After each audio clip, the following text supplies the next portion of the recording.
Greetings, this is Charles Darwin, and I'm talking to you from the middle of the coronavirus pandemic lockdown that is enveloping much of the United States and the rest of the world.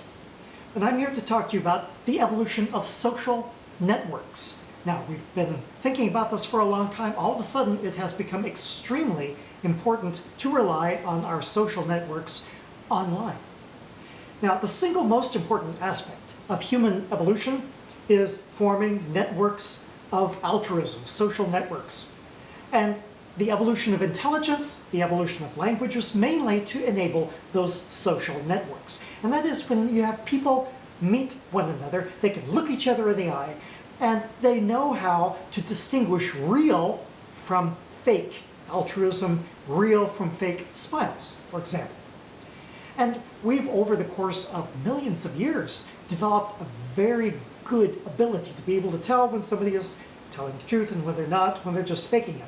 Because altruism is a resource, something that is of great value, and there is always going to be, whenever there's something of great value, there's going to be somebody, some animal, or some human that's going to want to get that resource without having to work for it and to deserve it.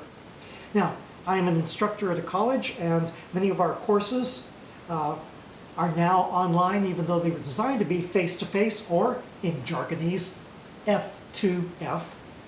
And when you teach a completely online course, you may never actually see the other person, not even an image of the student who's taking your course. I taught a course online one time. It was like this, and I didn't know which student was which. There was this one really smart guy in the class. His name was Max Headroom, I think it was. Anyway, but the discussion board really helped because this is where the students could talk to each other. Their personalities began to distinguish them from other students. Well, what is the solution then during our lockdown so that we can maintain our social connections?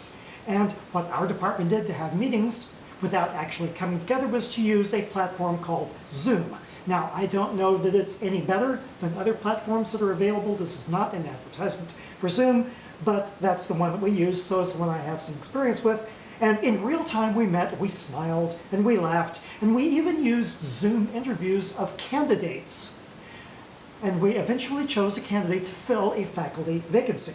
Now, during a Zoom meeting, it's been said that 25% of the time is spent with you looking at your picture saying, has my neck always looked like that?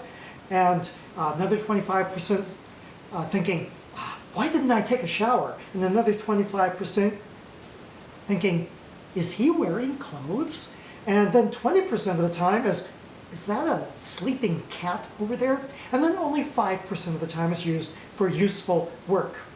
One feature that's on Zoom, perhaps other platforms as well, is something that is called Make My Face Look Better, or something like that. And I'm not sure how you make a face look better. That seems to be a judgment call on that. Do you lighten a dark face? Do you darken a light face? Do you add a beauty mark? Do you take beauty marks away? I don't know. Do you put a G.I. Joe scar on a man's face? I'm just asking, I don't know. Do you blur it? You see, in Oklahoma, we need an option on there called Add Teeth. Okay? But anyway, is this going to replace face-to-face meetings in the future in general? Well, I don't know. There's still a lot of things where it feels really good to meet face-to-face with somebody, and we'll probably be really relieved to start doing that again once we all get out of our current lockdown. Oh, by the way, we hired a certain Dr. Headroom for our faculty vacancy, and we welcome him next fall. This is Charles Darwin, tally ho, and away.